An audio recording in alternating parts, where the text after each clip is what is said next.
Oscar nominee Wang is a Taiwanese-American filmmaker from Fremont, California. His movie, Didi, was selected as the opening film for Sundance Asia this year. Now, this coming-of-age story is his directorial feature debut. We caught up with him at Sundance and asked him how much of his own childhood we can see in the movie.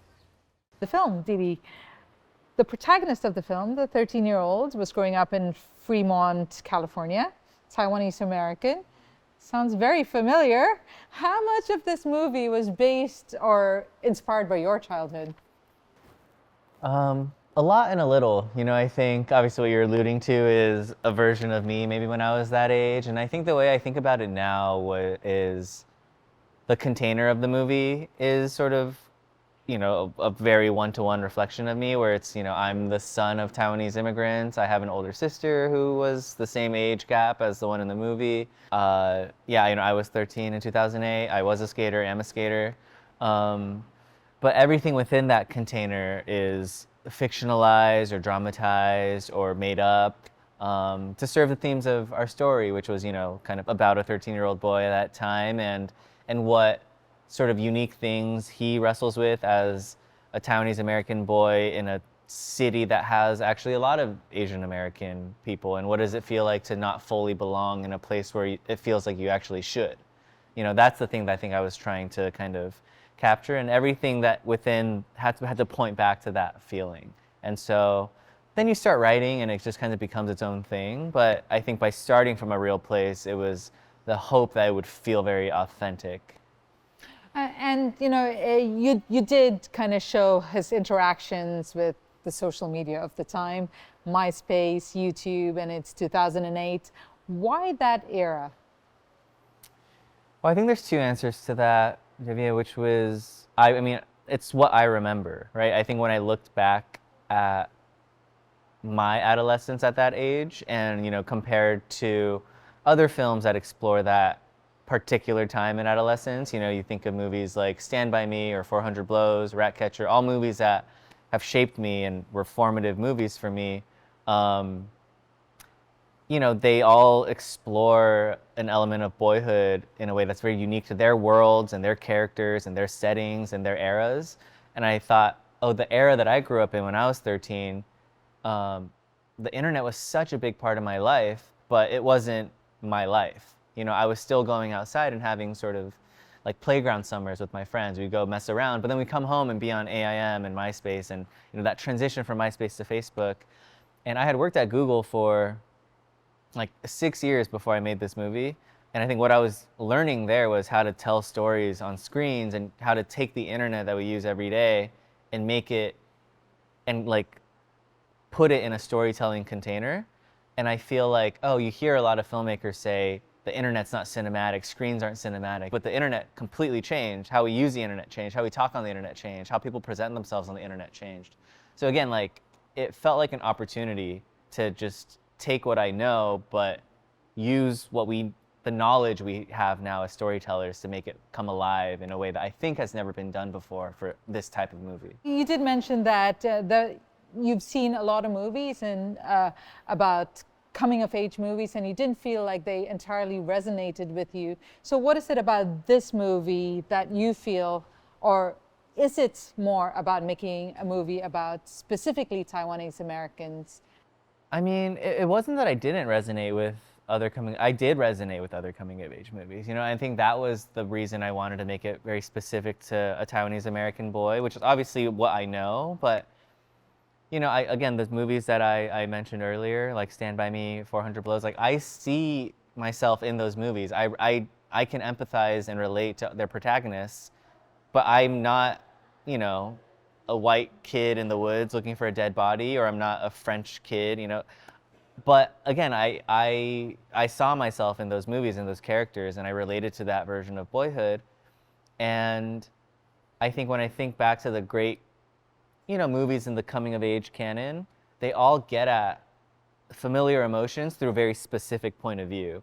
It's all the details of those worlds that make it feel like a fresh new movie. And so I was like, I wonder if I can do that, if we can access, what makes those movies great, the emotions of boyhood, but access it through my specific point of view, which is a Taiwanese American boy, again, in the Bay Area in the late 2000s, if I can see myself in, these demographics that I don't like align with, hopefully like anyone else can see their version of themselves in our movie about a Taiwanese American boy. It's just like the emotions are universal. The way in is hopefully specific. I'm going to change tack a little here. What was it like working with Joan Chen? How amazing is that? I'm the best. Like dream come true, truly. Like nothing, like one of the best collaborations of my life. She's obviously Joan Chen in like a very grand way. Like she's been in she's an incredible actress, but she's also so warm and generous and no ego at all. Like she's really become like a dear friend, not just of me, but like my whole family too. Like she really got to know my family, and her daughter was a part of the production too, and like just came to help out, and it felt very homegrown, and she really gave that gift to us by allowing us to keep it that way. And she was kind of the water that kept everything afloat. What would you say you learned from her? I mean, just like being open and being curious and asking the right questions is just as good, if not better, than having the right answer. I think she made the movie better and taught me so much just by being a good actress. Like she read the script and she would ask me questions about her character, and sometimes I'd be like, phew, I don't know the answer to that yet, but I'm gonna go figure it out. And she would just kind of, by just being the person she is, she like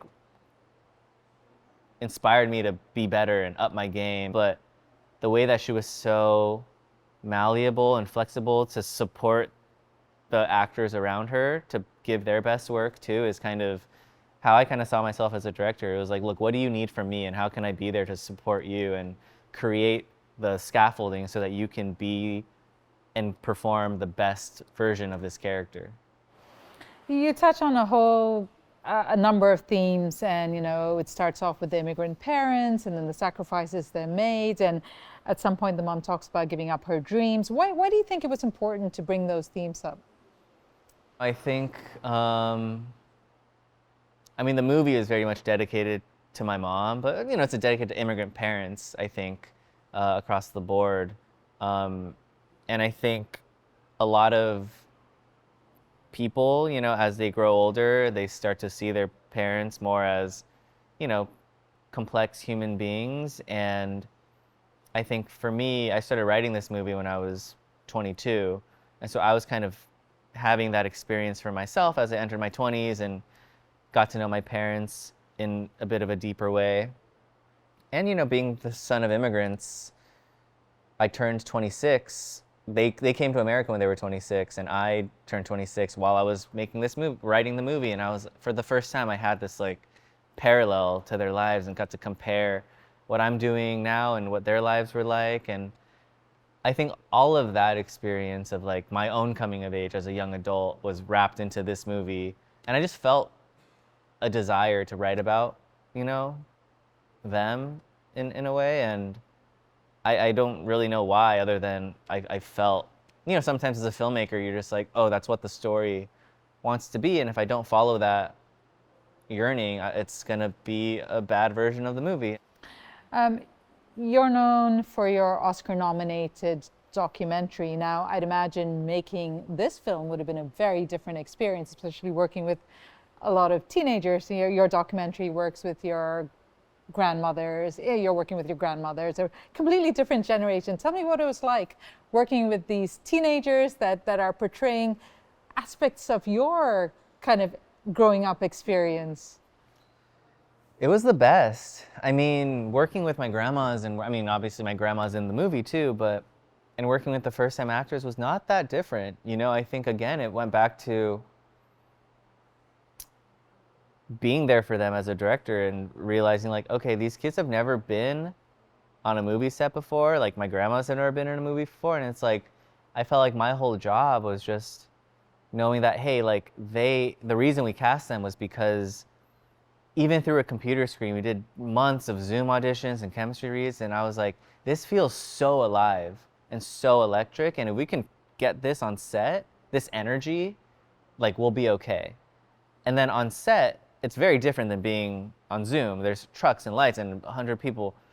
And I felt like my job was to just be like, look, I'm here for you. I'm here to support, like all of this like crazy apparatus of filmmaking, it's all for you to do what we were doing on Zoom, which is be yourself, take the words and play. And I think that's kind of what I felt like my job was as a director for these kids, was just making sure they were comfortable to be the version of themselves that they wanted to be and perform and have fun. I was like, if you guys are having fun, the movie's gonna be great. And how did you feel when you knew your movie would be, in a way, headlining Sundance Asia here in Taipei? It was really, really special. You know, obviously, like, I wasn't born here, I wasn't raised here, but, you know, we were talking earlier, I do have so many memories here as, like, you know, some as a young adult, but a lot as a child. You know, like, I have memories, you know, in my grandma's house, and this, you know, in Taiwan is kind of where I fell in love with movies, at my uncle's house, and it was such a big part of my life and how I see the world, and I have so many memories here, and but I had never been to Taiwan before without my parents, and so to like get to come back to Taiwan with like my first feature film, which is like so far the defining experience of my young adult life, and to come back as an adult, you know, by myself. Not my parents are here actually, but to like come back essentially like as an adult, have this experience that's my experience, not like a coming with my parents to, you know, do family stuff. It really feels like, I don't know how to articulate it, but it feels very special and cool, and very grateful for it. Okay, and if there's one thing that you got to do before you leave Taiwan, be it something you want to eat or experience, what would it be? Winter melon tea with boba. I love that. The 7-Eleven rice balls. Olian, I don't know what that is in English. And I want to go to the night market with all the filmmakers here. Fantastic. Sean, thank you so much. Thank you.